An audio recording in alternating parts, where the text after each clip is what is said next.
You ever heard someone whisper your name when you were completely alone, and the voice sounded exactly like yours? If this happened to you, what would you do? Before we continue, kindly give this video a like. It helps YouTube show this video to more people who love scary stories like you. If you enjoy my stories, tap subscribe so you don't miss the next one. And turn on your notifications because I've got a little surprise gift coming your way soon. Also, drop a comment telling me where you're watching from and what time it is there.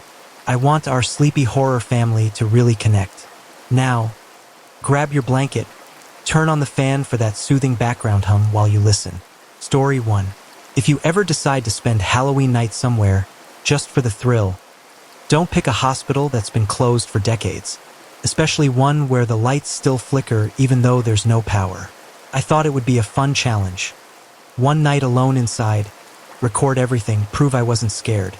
I lasted 5 hours before I started begging the darkness to let me out. Started as a joke. My friends dared me after a few drinks at a Halloween party. The old St. Mary's Hospital sat on a hill outside town, all boarded up and forgotten. I'd driven past it hundreds of times, its windows black, its walls cracked with vines like veins spreading across decaying skin. That night, I brought my camera, flashlight, sleeping bag, and a thermos of coffee. The wind howled through broken windows as I stepped inside. The air smelled like dust, mold, and rusted metal. I remember thinking it wasn't that bad, just an old building, empty, harmless. For the first hour, I explored. The wards were lined with rusted beds, the floor littered with papers so old they crumbled when I touched them. I talked to the camera, laughing about how ridiculous the dare was. "Look," I said, shining the light at a doorway. "No ghosts, just peeling paint." I found a nurse's station, still covered in old charts. I even made a fake ghost voice for the recording, something to spook my friends. That's when I first heard it. A cough came from somewhere down the hall. Faint, hoarse, human. I froze and aimed my flashlight into the darkness. "Hello," I called out, trying to sound brave. Nothing. I convinced myself it was an echo or maybe an animal. I pressed on, stepping carefully through a hallway with patient rooms on either side. Some had names still written on the doors in faded marker. Room 12, isolation. Room 8, recovery. I chose one of the cleaner rooms to set up my sleeping bag. I was halfway through recording another monologue when I heard it again. The cough, closer this time. Then a dragging sound, like something being pulled slowly across the floor. I turned my flashlight toward the doorway. Nothing. The beam hit the peeling wallpaper, the cracked tiles, and then a dark streak on the ground. It looked wet. I knelt down and realized it was a trail. It shimmered in the light, leading toward the main hallway. I told myself it was water leaking from somewhere, but the air was bone dry. Still, I followed it, because of course I did. The trail led to the elevator shaft, its doors long gone, exposing the black mouth of an empty lift. I leaned forward, shining my light down. The beam only reached halfway before it was swallowed by darkness. That's when something below shifted, a metallic scrape, followed by a soft thump. I stepped back, heart hammering, then forced a laugh for the camera. "Okay, that's creepy. I'm going back." I turned off the camera, climbed into my sleeping bag, and tried to convince myself I'd imagined it. Sometime around 2 a.m., I woke up to the sound of footsteps. Soft, slow, deliberate. They were coming down the hallway, growing louder, closer. I held my breath and waited. The light from my flashlight had dimmed, barely glowing now. Through the narrow gap under the door, I saw movement, shadows stretching across the floor. Someone or something was standing right outside the room. The door handle began to turn. I grabbed my camera, fumbled for the flashlight, and whispered, "Who's there?" The handle stopped moving. Silence. Then a voice, low and cracked, like someone whose throat had forgotten how to form words. "You came back." I didn't recognize it. I couldn't even tell if it was male or female. My pulse thudded in my ears as I crawled backward toward the corner. The door creaked open just an inch, enough for me to see pale fingers curl around the edge. Dirty nails, gray skin. The smell hit next, something sour like decay and antiseptic. The door opened wider, inch by inch, until a shape stepped into view. A hospital gown, bare feet, a face that looked wrong, like it had been stitched together and left unfinished. Its eyes were milky, unfocused, but somehow I knew it could see me. It tilted its head slowly, like it was studying me. I scrambled up and ran past it, slamming into the hallway. The beam of my flashlight jumped across the walls, revealing movement. Shadows slipping into rooms, doors closing on their own. From somewhere deep inside the hospital came a chorus of coughs. Dozens of them. I sprinted toward the main entrance, but when I reached the door, the boards were gone. The doorway opened to another hallway. Same cracked walls, same flickering light. I spun around, my sleeping bag was gone. My gear too.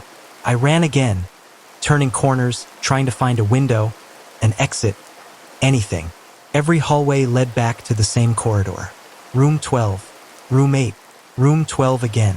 I started shouting, "Help! Someone!" My voice bounced back at me, distorted, like it wasn't mine anymore. Then I saw the elevator shaft again.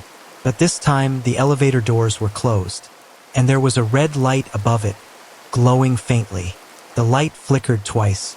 Then the doors opened. Inside stood the same figure in the hospital gown, head tilted. Behind it, in the dark elevator, were others. Dozens of them, all pale, all wearing the same gowns. Some missing eyes, some whispering. One reached out a hand, beckoning. I turned and ran, but the floor beneath me felt softer now, like wet fabric. I looked down. The tiles were gone. I was standing on what looked like stretched canvas or skin. It pulsed faintly under my feet. I fell, scrambled to my knees, and the flashlight rolled away, flickering as it stopped near the wall. For a moment, the light caught something written there. Admitted, October 31st, 1999. Discharged, never. That's when everything went dark. I woke up outside, lying in the grass by my car. The sun was rising. My flashlight was dead. My camera gone. My phone showed it was still 2:03 a.m., the same time I'd last checked before everything went black. I drove home in silence. I didn't tell anyone what happened, but the next day, my friend texted me a photo from the local Facebook group. Someone had gone exploring near St. Mary's and snapped a picture through one of the broken windows. In the photo, there was a figure standing at the top floor, staring out. The caption read, "Looks like someone still works the night shift. Would you spend Halloween night in a place like that? What do you think really happened inside St. Mary's Hospital?" Story 2. It started on a quiet Halloween evening. I had decided not to participate that year. No decorations, no candy, no costumes. My street was always full of kids going door to door, but I just wanted peace. I had turned off my porch light, made a cup of tea, and sat by the window, watching the streetlights reflect on the wet pavement. The night air looked calm, the kind that makes you feel cozy indoors. I wasn't expecting anyone, but when the first knock came, it was so soft that I thought I imagined it. Then it came again, 3 gentle taps. I ignored it at first, thinking some kid didn't notice my dark house, but the third time came louder, more deliberate. I stood up and walked to the door, not to open it, just to look. Through the peephole, there was nothing. No one. The street was empty, not even a shadow. I was about to walk away when I heard it. A small voice, muffled but close. "Trick or treat." I froze. It was a child's voice, quiet and drawn out, almost rehearsed. I waited a few seconds before slowly unlocking the door and opening it just enough to see outside. A boy stood on the porch wearing a plastic pumpkin mask. The mask was cheap, the kind you'd find at a dollar store, but the eyes behind it looked too dark, too still. I sighed in relief, thinking it was just a late trick-or-treater. "Hey kid, I don't have candy this year," I said. The boy tilted his head slightly. Then he said my name. "Can I come in, Daniel?" The way he said it, it wasn't curious or shy, it was certain, like he'd been waiting for me. My heart jumped, but I laughed nervously, trying to rationalize it. Maybe one of the neighbor's kids overheard my name before, or maybe I'd helped someone on the street recently. "How do you know my name?" I asked. The boy didn't answer. He just stared. Then he stepped forward, one small foot tapping the edge of the welcome mat. "It's cold," he said. "Can I come inside?" I hesitated, my fingers tightening on the door handle. His voice sounded distant, like it was coming through an old radio. I shook my head. "No, sorry. You need to go home." The boy didn't move. He just stood there, breathing softly through the mask. The silence stretched out until I decided to close the door. I turned the handle, but the moment the latch clicked, there was another knock. Harder, faster. Then his voice came again, louder this time. "Please, Daniel. I'm cold." I backed away from the door. The knocking continued, growing more frantic, until suddenly it stopped. The porch light flickered on even though I hadn't turned it on. I waited a full minute before peeking through the peephole again. The boy was gone. The street looked empty just like before. I took a deep breath and decided to forget about it. I went back to the couch, turned on the TV, and tried to calm myself. But a few minutes later, I heard something faint. A soft tapping, not at the door this time, but on the living room window. I turned slowly toward it. The window curtains moved slightly, as if someone brushed against them. I walked closer, my body tense, and pulled the curtain aside just enough to see out.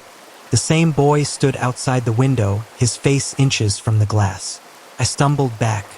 His mask was tilted now, showing part of his cheek, pale and stretched like wax. His mouth was moving, but I couldn't hear what he was saying. I wanted to scream, to call the police, but something about the way he stared made my voice die in my throat. He lifted a small hand and pointed at the door. Then, without breaking eye contact, he said in a calm, hollow tone, "You left the back door unlocked." I ran to the kitchen, nearly slipping on the tiles. The back door was slightly open, the wind making it creak. My mind raced. Had I really forgotten to lock it? I slammed it shut, locked it, and turned around quickly, expecting him to be standing there. But the kitchen was empty. For the next hour, I sat in the corner of my living room. Every light turned on. I didn't hear anything else. Around midnight, I finally stood up, telling myself it had to be some prank. Maybe some kid with a voice changer, maybe someone who wanted to scare me. I even started to laugh, thinking I'd been overreacting. That's when I noticed something on the floor near the door. A small piece of paper folded neatly. I bent down and picked it up. Inside, written in red crayon, were 3 words. "You let me in." I dropped the paper and ran to the door. It was still locked. I checked every window, every room, nothing. Everything was exactly as it should be. I sat down again, shaking, holding my phone but not sure who to call. My mind kept replaying the voice saying my name. I didn't sleep that night. I stayed awake until sunrise, staring at the door, waiting for another knock that never came. The next day, I went outside.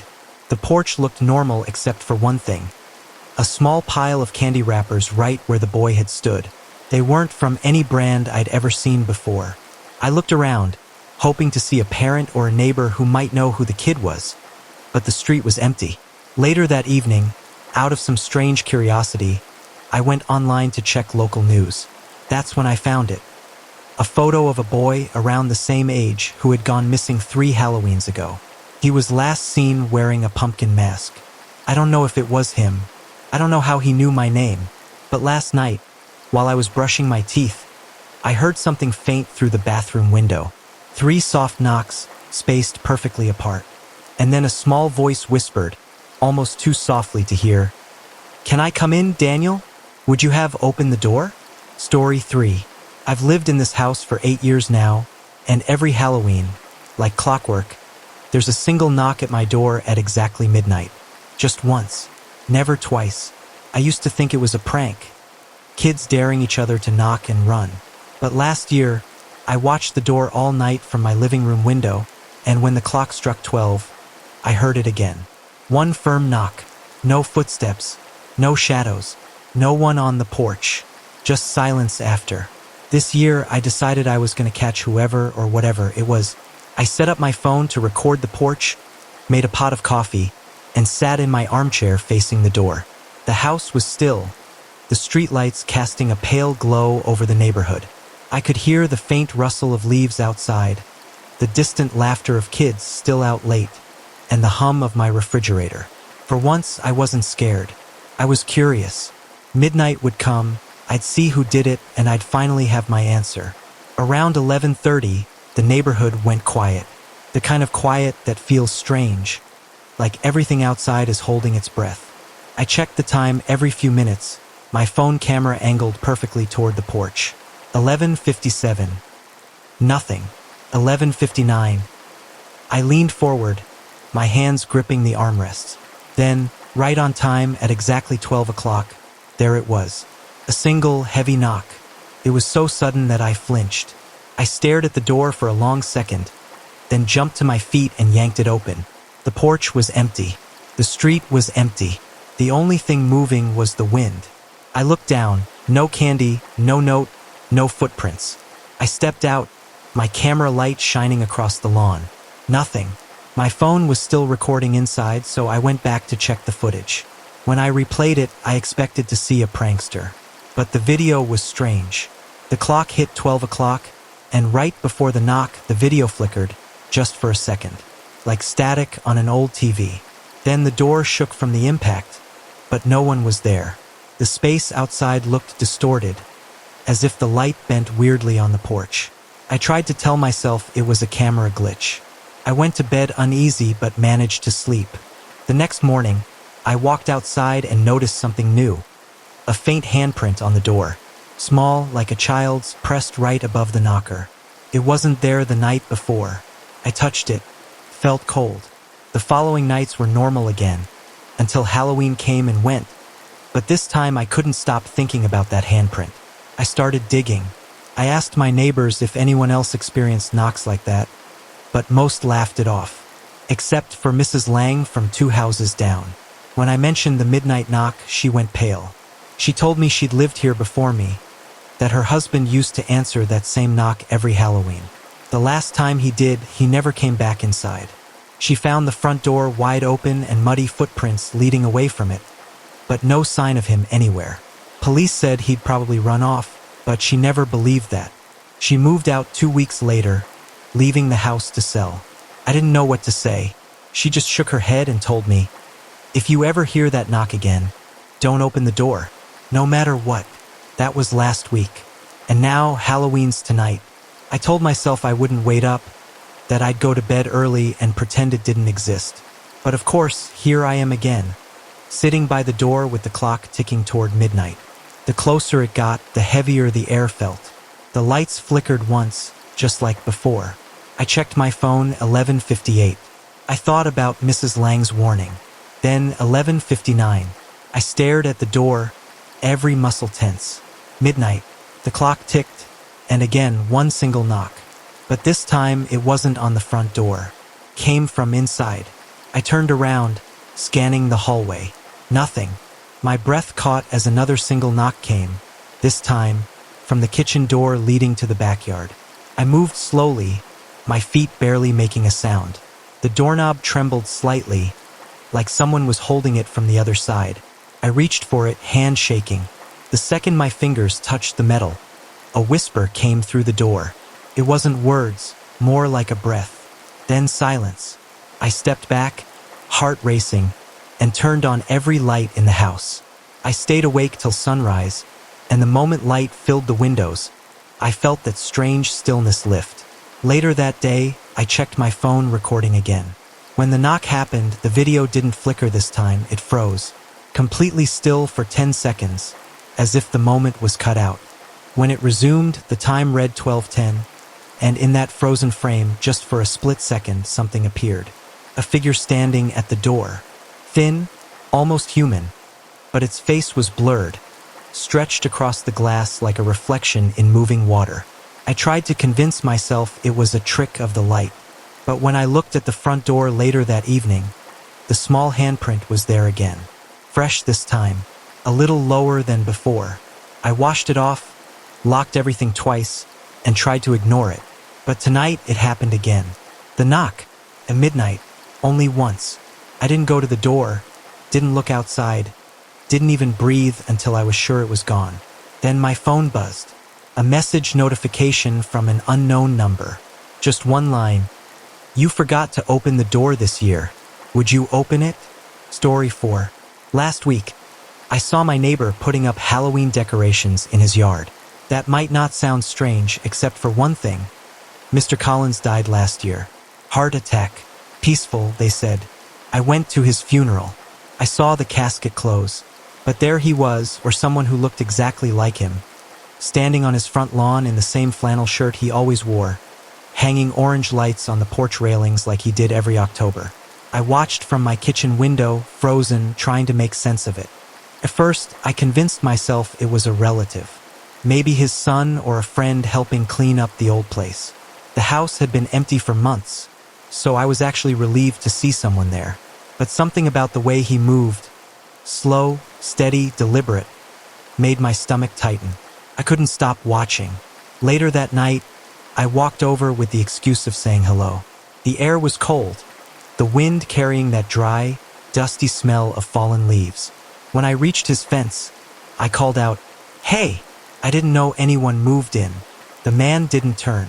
He kept looping the lights around the porch columns, his back to me. I called out again, louder this time. Nothing. He finished hanging the last string, stepped down from the ladder, and finally turned around. It was him, Mr. Collins. Same wrinkles around the eyes. Same small scar under his chin from when he'd fallen off his bike years ago. He smiled faintly, like he recognized me. "Evening," he said in that familiar raspy voice. My throat went dry. "Mr. Collins?" I asked. You're back?" He nodded slowly. "Getting ready for Halloween." My mouth opened, but no words came. I just stood there, staring. He looked perfectly normal, but I couldn't shake the memory of the coffin, the funeral, the obituary in the paper. I started, but he cut me off with a soft chuckle. "Don't stay out too late, son. Strange things walk around this time of year." Then he turned and went inside, closing the door behind him. I walked back home in silence, every step feeling unreal. When I got inside, I grabbed my phone and searched his name online again. The obituary was still there. Same photo, same date. I even checked local property records. The house was still listed as vacant. I didn't sleep much that night. The next morning, I went back to his house, determined to figure it out. The decorations were gone. Every single one. No lights, no pumpkins, nothing. The porch looked abandoned again. Paint peeling, windows covered in dust. It was like no one had touched it in months. I walked up to the door and knocked. No answer. I peered through the window, but it was too dark inside. Later that evening, I mentioned it to my next-door neighbor, an older woman named Joyce who'd known Mr. Collins for years. She frowned. "That's not possible," she said. "I check that house every few weeks. No one's been there." I told her what I saw, every detail, but she just shook her head slowly. "You need to leave that house alone, dear. Some doors shouldn't be knocked on anymore." That night, I woke up to lights flickering through my blinds. I got up and looked outside. Mr. Collins's house was glowing again. Orange and yellow lights strung perfectly across the porch. A plastic skeleton hung from the tree. And there he was, sitting in a rocking chair on the porch, staring straight at my house. He wasn't moving, not even a little. Just sitting, rocking slowly, the light from the porch reflecting off his glasses. I pulled the curtain shut and backed away. My phone was in my hand, but I couldn't decide what to do. Call the police and say what? My dead neighbor is decorating for Halloween? They'd think I'd lost it. I waited for an hour, watching from the corner of my window. Eventually, the lights went out. When I checked again, the porch was dark and empty. The next day, I gathered enough courage to cross the street again. The decorations were gone, just like before. I took photos this time, just to prove to myself I wasn't imagining it. The photos showed nothing, just an old, abandoned house. But when I zoomed in on one of them, my heart skipped. In the reflection of a window, faint but clear, was a face. Mr. Collins's face, staring right at me. I deleted the photo immediately, convincing myself it was just a trick of light. That night, the lights came back again. This time, they flickered in a steady rhythm, 3 short flashes, a pause, then 3 long ones, over and over. It took me a minute to realize what it spelled in Morse code. Come over. I didn't move. I stood there, frozen, until the pattern stopped. Then I noticed something new. My front porch light had turned on by itself. I hadn't touched it. Through the window, I saw something lying on my welcome mat. A small orange pumpkin. I didn't put it there. I didn't open the door to check. I just watched it from behind the curtain until morning. When daylight came, I finally stepped outside. The pumpkin was still there, small and perfect, with something carved into it. My name, not just carved, etched deep like it had been done slowly and carefully. I dropped it and ran back inside. I packed a bag that morning and drove to my brother's place across town. I stayed there for 2 nights before I finally returned home. When I pulled into my street, I saw something that made my blood run cold. My house, was covered in orange lights, fake cobwebs, and plastic pumpkins. Decorations identical to the ones Mr. Collins used to hang. There was even a rocking chair on my porch now, swaying gently in the wind. I turned around and drove away without looking back. I don't know who or what is living there now, but every year since, I still get a letter in the mail with no return address. Inside, there's always a photo of my old house, perfectly decorated for Halloween, and a note written in neat cursive that says, "You should have stayed. Would you have gone back to that house?" Story 5. If you ever find a cheap plastic mask on your doorstep, don't pick it up. I did, because curiosity is louder than common sense. And ever since, it's been in places it shouldn't be. It started as a joke, a Halloween prop, and now every reflection I pass shows that mask looking back at me, even when it isn't there. The night I found it felt ordinary. I'd come home late from work, the kind of quiet autumn evening where the streetlights leave puddles shining like small moons. I had the windows open a crack for the breeze and the radio soft in the background. My apartment smelled of coffee and the candle I'd forgotten to blow out. I was tired in a way that made the couch sound like salvation. That's when I spotted something on the welcome mat. Dark plastic catching the light. I assumed a neighbor had left a decoration by accident. I thought I'd toss it into the trash the next morning and not think about it again. I picked it up and turned it over. It was one of those old-fashioned Halloween masks, painted pale with empty black eyes and a crooked smile. On the inside, there was a small note stuck with tape. I peeled it off and read 3 words written in neat block letters. "Try it on." I laughed at how corny it was and, with a shrug, slipped it on. For a second, it fit oddly, like it had been made for someone with my face. The world darkened, as if the edges of the room climbed inward, and I tilted my head at the mirror across the room. The reflection showed me wearing the mask, but the eyes looked wrong. Not holes, but pools. I took it off and set it on the table, thinking that was that. The first odd thing happened the next morning. I made coffee and walked to the kitchen with the cup in my hand, and there it was on my living room chair where I'd left it. Only it wasn't where I'd left it. The strap lay twisted under the cushion, and the mask faced the wall, as if it had turned away. I told myself I had absent-mindedly moved it the night before. I was still groggy. I brushed it off. But later that day, when I stepped into the bathroom, I found the mask propped on the counter staring into the mirror. The strap was looped around the soap dish. I hadn't touched it. I locked the bathroom door and put the mask in the bathtub, then closed the curtain and left it there until morning. That night, I woke to a sound like fabric sliding over wood. I sat up, the room dark but for a slice of streetlight through the blinds. From the hallway came the faint clack of something being set down. I held my breath and listened. The sound stopped. When I turned on a lamp, the mask was on my pillow, turned toward me, as if someone had lowered it there while I slept. There was a new note tucked inside this time. 3 more words. "Keep looking." The handwriting matched the first note. My mouth went dry. I wanted to call someone, to tell someone I was being messed with, but the idea of explaining this felt ridiculous. The next week, things escalated in small, maddening ways. The mask showed up in photos I had taken, always in the background and never too close. It appeared on a shelf at the grocery store when I went out, sitting among cereal boxes, the plastic smile catching the fluorescent light. It showed up in the reflection of my phone when I held it up in bed, though when I turned the screen off, nothing was there. I stopped leaving my apartment when I didn't have to. Friends texted and called, but I began to avoid answering, worried they'd see it in the background of my video chat and ask questions I couldn't explain. One evening, I found it again where it hurt, on my front step, placed perfectly centered as if someone had set it down and left deliberately. My hands shook as I picked it up. The strap felt warm, almost warm enough to imply a recent touch. Inside, tucked under the edge this time, was a photograph, me from behind walking down my own hallway. The date stamped on the corner was today, the time an hour before I'd found it.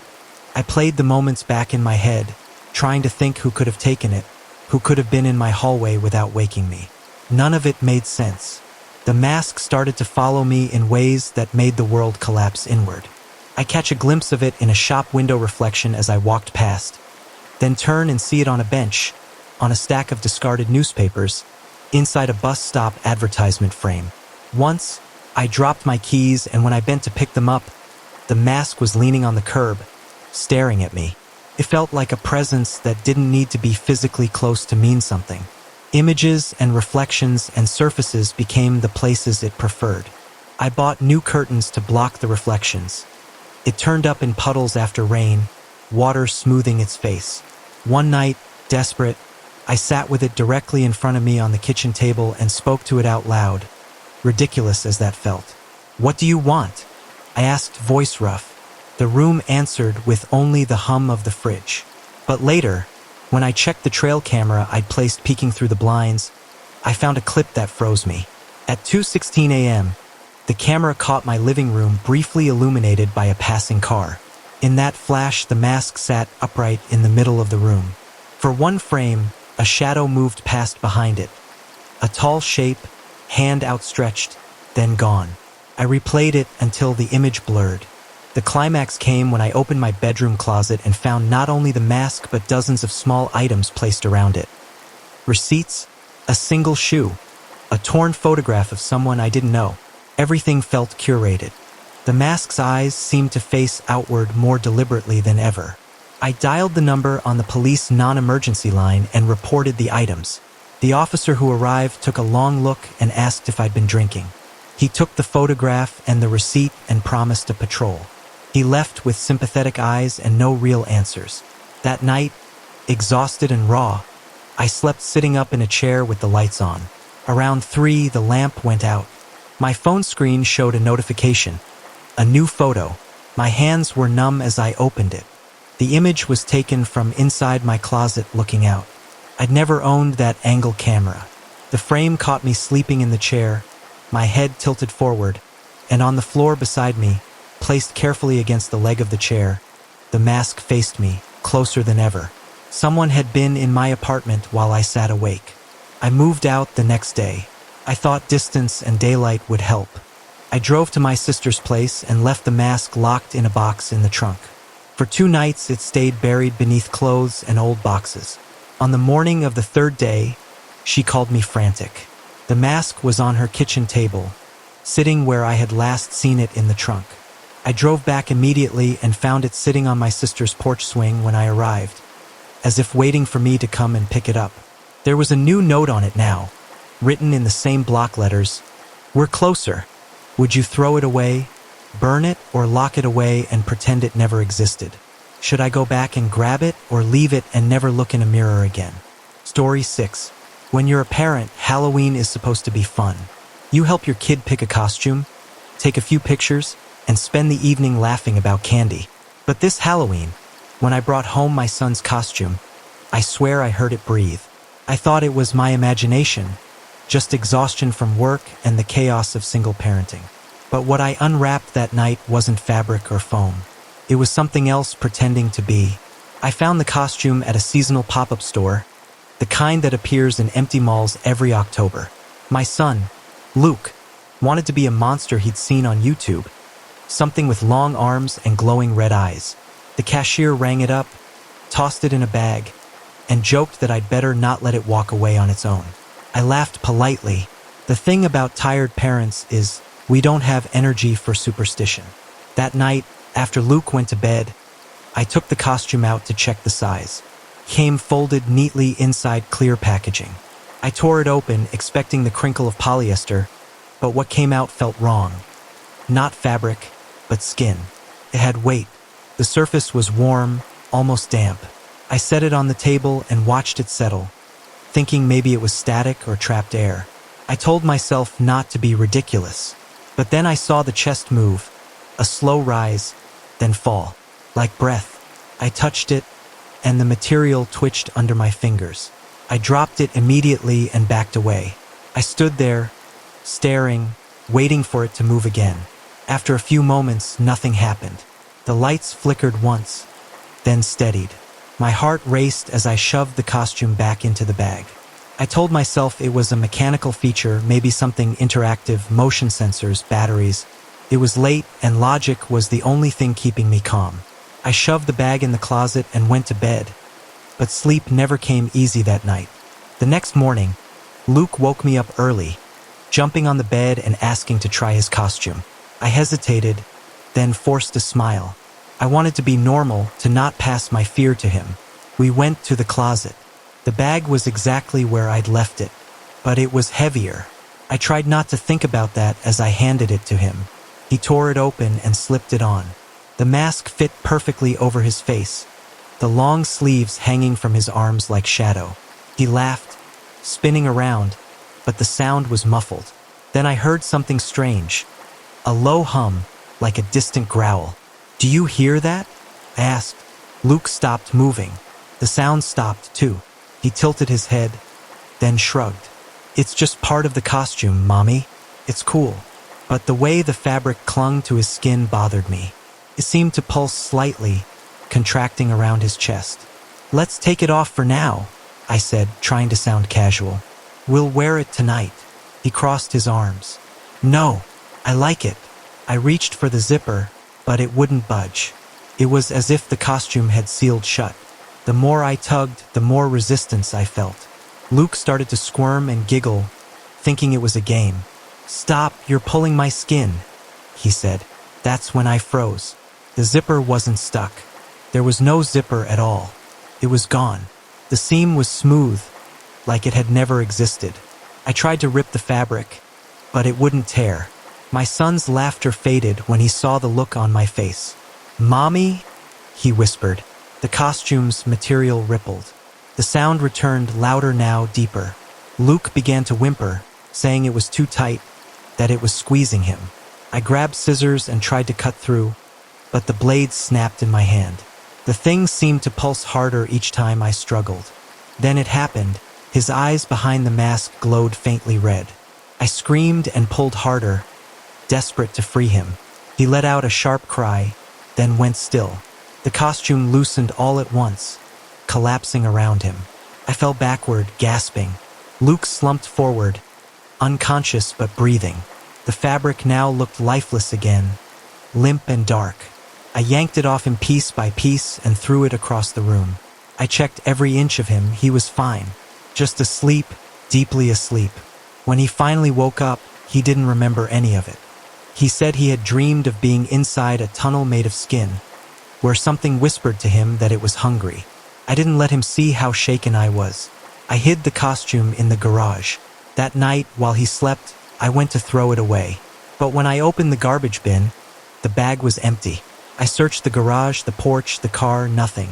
I told myself maybe I'd already thrown it out earlier in my panic. Maybe I was losing my mind. Halloween came, and Luke begged to wear the costume again. I lied, told him I'd returned it. He was upset for a while, but eventually picked an old pirate outfit instead.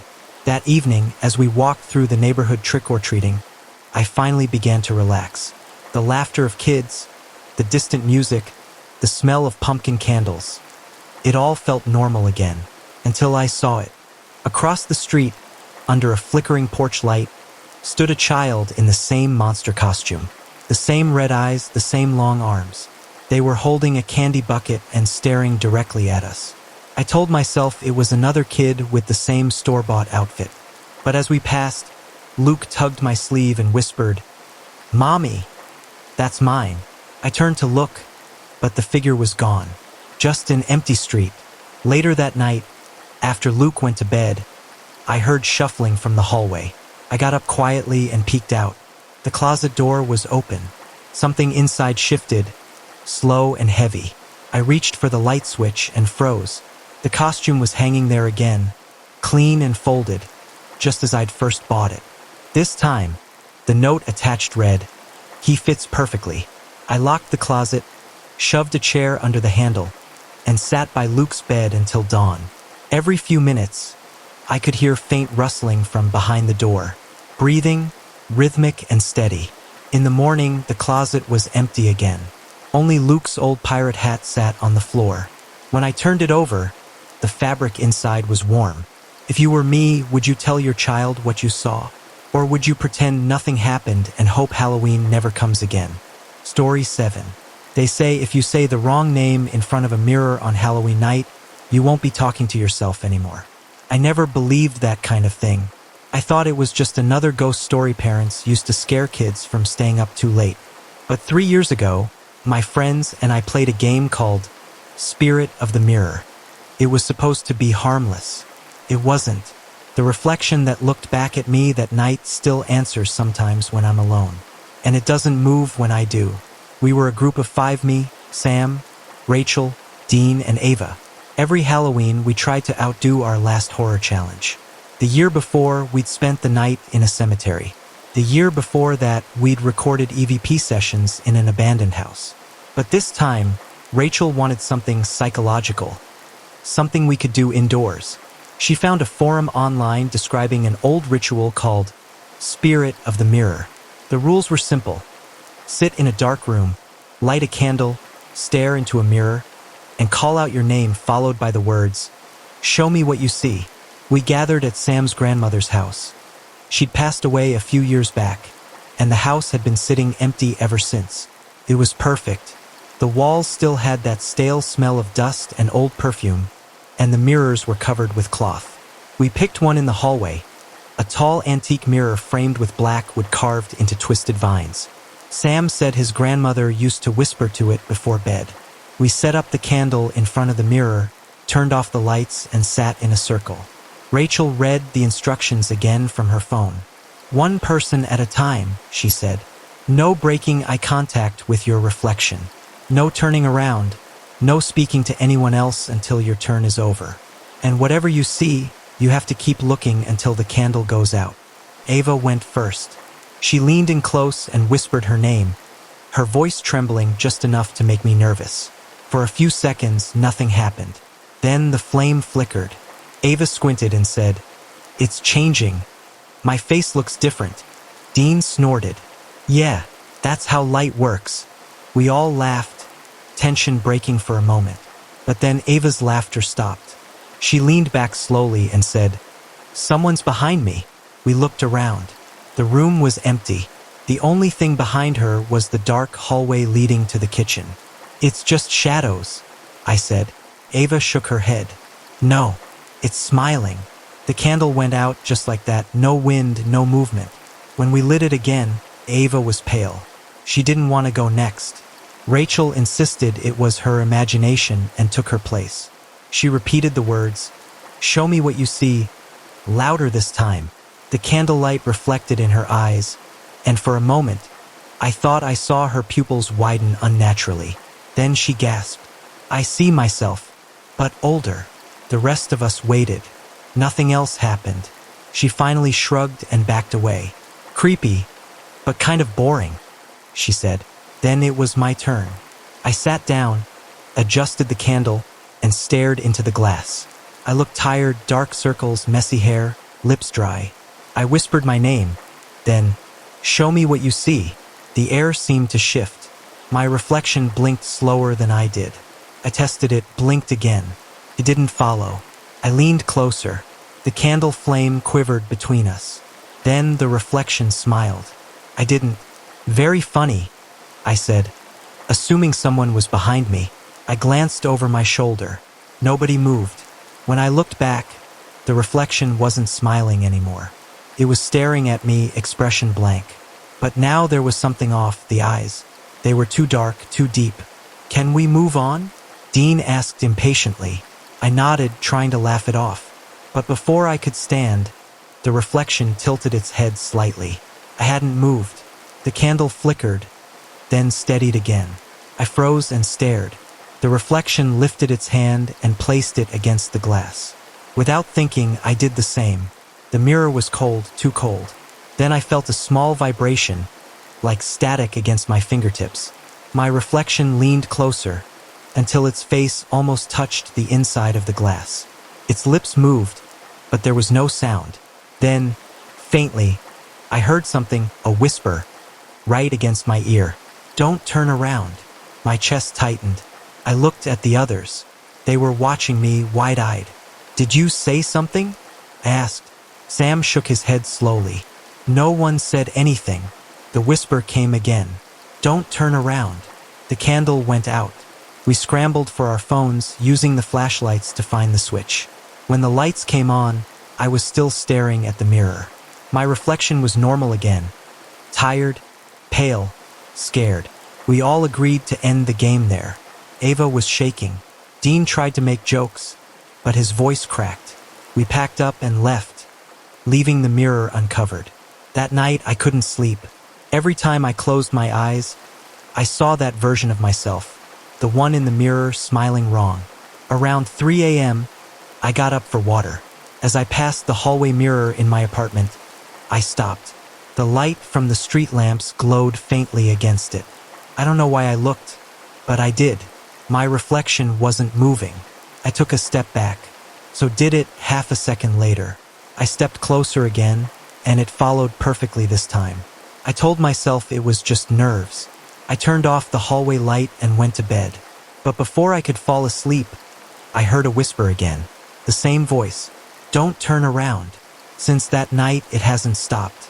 Mirrors aren't just reflections anymore. They're windows. Sometimes when I'm brushing my teeth, I see movement behind me that isn't there when I look back. Sometimes, when I pass a mirror at night, I see myself smiling faintly even when my face is still. 2 weeks ago, I covered every mirror in my apartment with sheets. But I woke up this morning to find one uncovered, the one in the hallway. My reflection was standing closer than it should have been, eyes wide open, mouth slightly moving. I didn't stay long enough to see what it said. If you were me, would you ever look in a mirror again? Or would you live the rest of your life wondering which version of you is real? Story 8. Every Halloween, I leave a big bowl of candy outside my door with a simple note that says, "Take one." It's my way of avoiding the noise of knocking kids and barking dogs. But last year, something strange happened. I left the candy out like always, and by midnight, when I peeked through the curtain, the bowl was still there, full untouched. I figured no one came by because it was raining. But when I opened the door the next morning, the bowl wasn't empty. It was overflowing. The candy inside wasn't the kind I bought. At first, I thought someone was playing a prank. Maybe a neighbor refilled it as a joke. But the wrappers didn't look like anything I'd ever seen before. They were old-fashioned, thick paper twisted at the ends, faded lettering, and strange brand names like Blackroot Toffee and Honey Blood Chews. The designs looked hand-drawn, almost vintage. I laughed it off, thinking maybe some old candies from a thrift store had found their way there. Still, I tossed the whole thing in the trash and went about my day. That night, I woke up to a sound coming from the porch. Something small scraping against wood. My first thought was raccoons. I grabbed a flashlight and opened the front door. The bowl was there again, full. The same candies, the same faded wrappers. The flashlight trembled in my hand. I knew for sure I had thrown it away earlier. The trash can was still outside, lid closed, undisturbed. I checked. The bowl wasn't there. It was back on my porch, waiting for me. I didn't touch it this time. I brought it inside and placed it on the counter just to make sure I wasn't imagining things. The candies had a faint smell, sweet but musty, like sugar left too long in an attic. I unwrapped one out of curiosity. Inside was a perfectly shaped caramel square, shiny and soft, but darker than normal. I took one small bite and my tongue burned. It wasn't sweet at all, it was bitter like spoiled honey and ash. I spat it out immediately and ran for water. When I came back, the half-bitten piece was gone. That's when I started hearing footsteps outside again. Slow, measured steps pacing in front of the porch. I turned off the lights and peered through the curtain. Nothing. The street was empty. Only the soft orange glow of the street lamp flickering at the corner. Then I heard it again, this time closer. Like someone was dragging something heavy across the steps. I tried to convince myself it was just an animal, maybe a trick of my tired brain. But I couldn't shake the feeling that whoever or whatever had refilled the bowl wanted something back. The next morning, I noticed small candy wrappers scattered along my walkway. Not the ones from the night before. These looked new, brighter. I picked one up, and my stomach dropped. It had my name on it, printed right across the top. For Michael. That was my name. I tore open the wrapper. The candy inside was shaped like a small jawbreaker, but the color, deep red, almost like dried blood, made me drop it immediately. That evening, I decided to record what was happening. I set up my phone by the window facing the porch, hit record, and left the lights off. Around 1:30 a.m., I woke up to the sound of the front steps creaking again. I stayed in bed, frozen, until silence fell. When morning came, I checked the video. At first, the footage showed nothing but the still porch. Then, at 1:14 a.m., the bowl slid slightly across the floor by itself. Slowly, as if being nudged by invisible hands, it filled. Candy rose up inside it, one by one, until it was brimming again. No human shape appeared, no wind, just candy appearing out of thin air. That day, I decided to throw the bowl away again. This time, far away from my house. I drove to a nearby park, tossed it into a public trash bin, and left quickly. But when I got home, my heart nearly stopped. The bowl was on my porch again, perfectly placed, full to the brim. I didn't even see anyone outside. No footsteps, no laughter, no movement, just silence. That night, I couldn't sleep. Every few minutes, I swore I heard wrappers rustling in the kitchen. Around 2 a.m., I crept out of bed and turned on the light. The candy bowl was on the counter again. It was empty now. I stood there, my chest pounding, when I noticed the faint sound of chewing coming from the hallway. Wet, slow chewing. I grabbed a knife from the drawer and called out, "Who's there?" No answer. Just another soft chew, closer this time. When I turned toward the mirror by the entryway, I froze. My reflection was standing there, but my mouth was moving when I wasn't speaking. And in my reflection's hand was a piece of that same red candy. It smiled faintly, and I saw something stuck between its teeth. Something dark, like dried sugar. I dropped the knife, grabbed my phone, and ran outside. I called the police and told them someone was breaking into my house. They searched every room. Nothing. The only thing they found strange was that the candy bowl was now completely empty, spotless, as if it had never been used. For days after, I couldn't shake the feeling that something was watching me. I avoided looking at mirrors, avoided opening my curtains. Then, one evening, I got a small package in the mail with no return address. Inside was a single candy, wrapped neatly, the same vintage paper. But this time, the label was clear. It said, "Thanks for sharing. I haven't left candy out since. But sometimes, late at night, I find wrappers under my bed, faintly glowing in the dark. I've learned not to throw them away anymore, because every time I do, more show up. And the smell of burnt sugar lingers in the air until morning." Would you still leave a candy bowl outside this Halloween? Or would you wonder what might come back to refill it? Story 9. It was supposed to be a normal Halloween night. I had just moved to a small town outside of Portland, and I didn't know anyone yet. When an online event popped up, a local Halloween costume party just 10 minutes away, I decided to go. The flyer said, "Everyone welcome. Come celebrate the night the dead wake." It sounded like a typical spooky theme. I entered the address into my GPS, put on my vampire costume, and drove off into the misty evening. The first half of the drive felt ordinary. The air smelled of rain, and the roads shimmered under the streetlights. My GPS guided me off the main highway and onto a smaller, cracked road lined with trees that leaned over like they were whispering to each other. I didn't think much of it. I just assumed it was one of those countryside shortcuts. After about 5 minutes, the streetlights disappeared, and my GPS said, "You've arrived." I slowed down and looked around. There was an old mansion at the end of a dirt driveway, its windows glowing faintly orange. Dozens of cars were parked along the gravel path, and laughter drifted through the cool night air. I sighed with relief. At least I wasn't lost. The place looked alive, buzzing with people in costumes, masks, and cloaks. I parked by a rusted gate and walked up. The door was already open, so I stepped inside. The music hit me first. Some old swing tune that didn't fit the Halloween vibe but somehow made sense. People danced and talked in clusters, holding drinks and laughing. Everyone was dressed in old-fashioned clothes, flapper dresses, vintage suits, and masks made of lace or feathers. I felt underdressed in my cheap vampire outfit, but no one seemed to care. A woman with dark lipstick smiled at me and offered a glass of punch. I took it and tried to make small talk. "Nice party," I said. "Is this your place?" She tilted her head slightly, her smile never fading. "We've all been here a long time," she said. Then she turned and melted into the crowd. I stood there, confused, and sipped the drink. It tasted odd, sweet but heavy, like old fruit mixed with something metallic. My phone buzzed, and I looked down. My GPS screen was still open, but the message had changed. Instead of the address, it now read, "You shouldn't be here." I blinked, thinking it was some kind of glitch.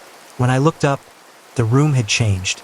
The music was slower now, and the people seemed quieter. Their movements were stiffer, their faces pale.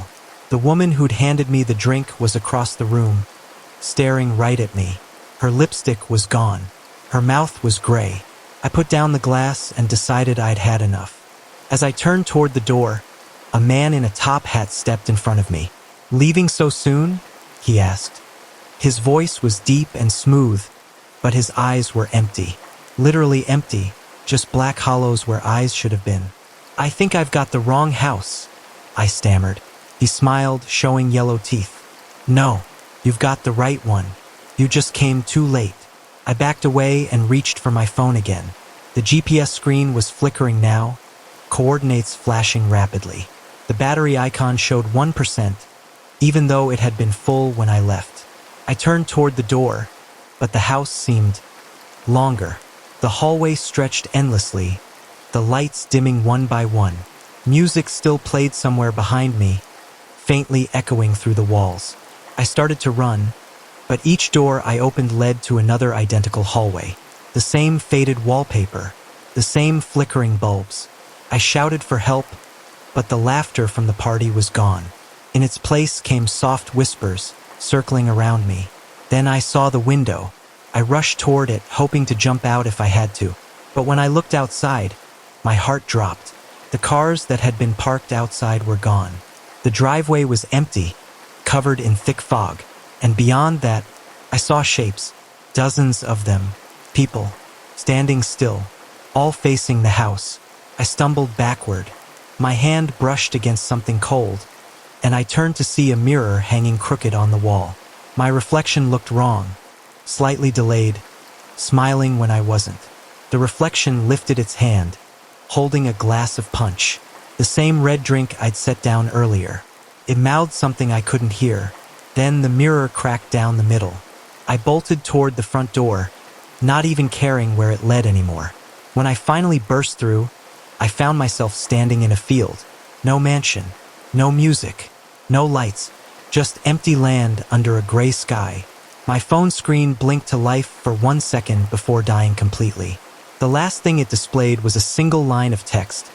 "Arrived at your final destination." I stood there for what felt like hours before another car appeared on the road. The driver rolled down his window, eyes wide. "You okay, kid?" he asked. "This area's been abandoned for decades." I turned back toward where I thought the mansion was, but there was only the faint outline of burned wood and rubble. "No," I said slowly. "There was a party. I was just there. Music, people, everything." The driver looked at me carefully. That house burned down in 1978. Killed everyone inside. Halloween night. I didn't say anything.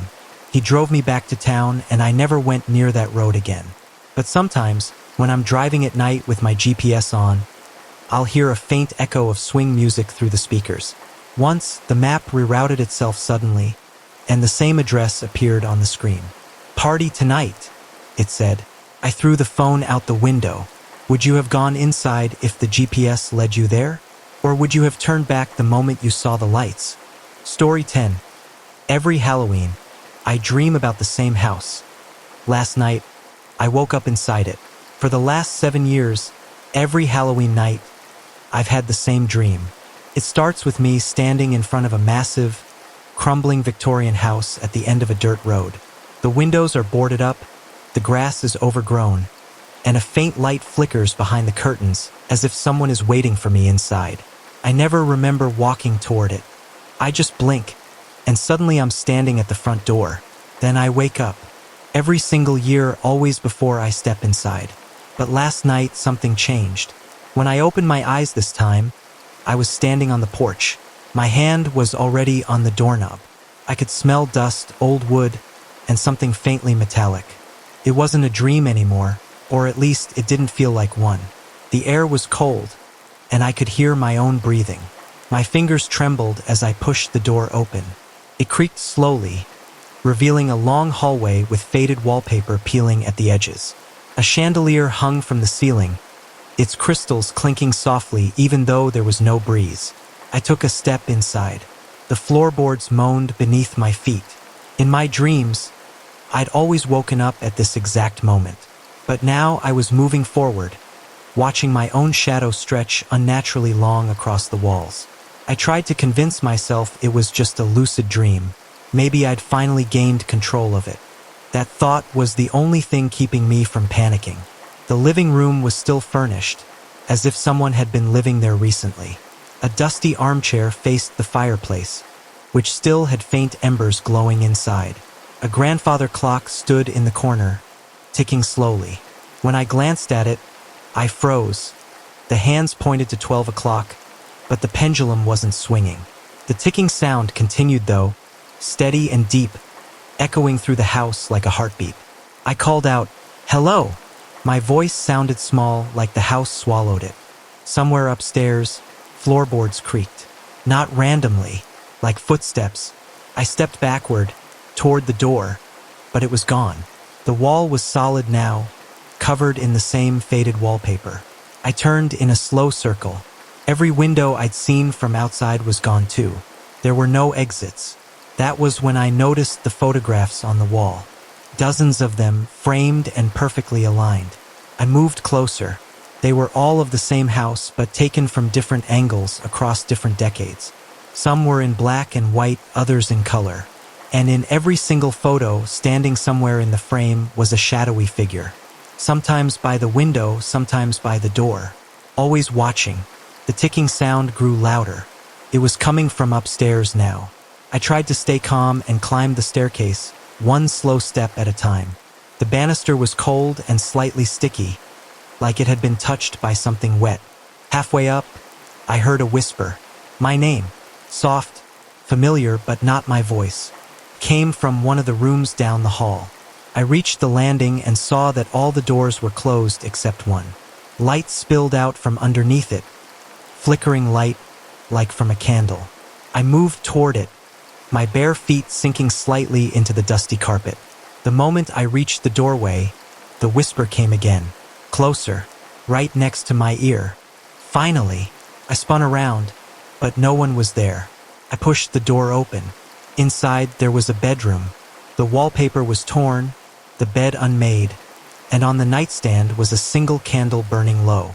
Beside it sat a small framed photograph. I picked it up and nearly dropped it. It was me, standing in front of the same house.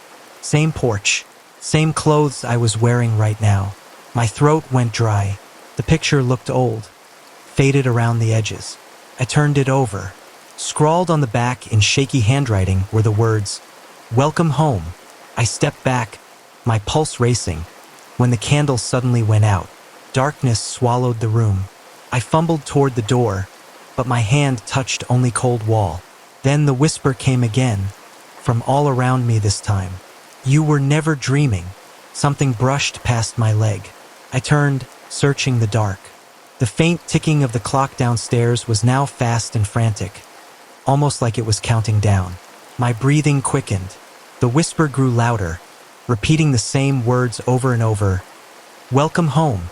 Welcome home. Then I saw it. In the corner of the room, a shape began to rise. Human but wrong. Its limbs were too long, its head tilted unnaturally to one side. I could see its mouth move, but the voice was still coming from every direction. I backed away until I hit the wall. My hand pressed against something smooth, cold glass. I turned and realized I was touching a mirror. My reflection stared back at me, but it wasn't moving with me anymore. It smiled, slowly. Behind it, the room was no longer dark. The figure stood right behind my reflection, resting its long, bony hand on my shoulder. I could see its face now. Hollow eyes, gray skin stretched too tight.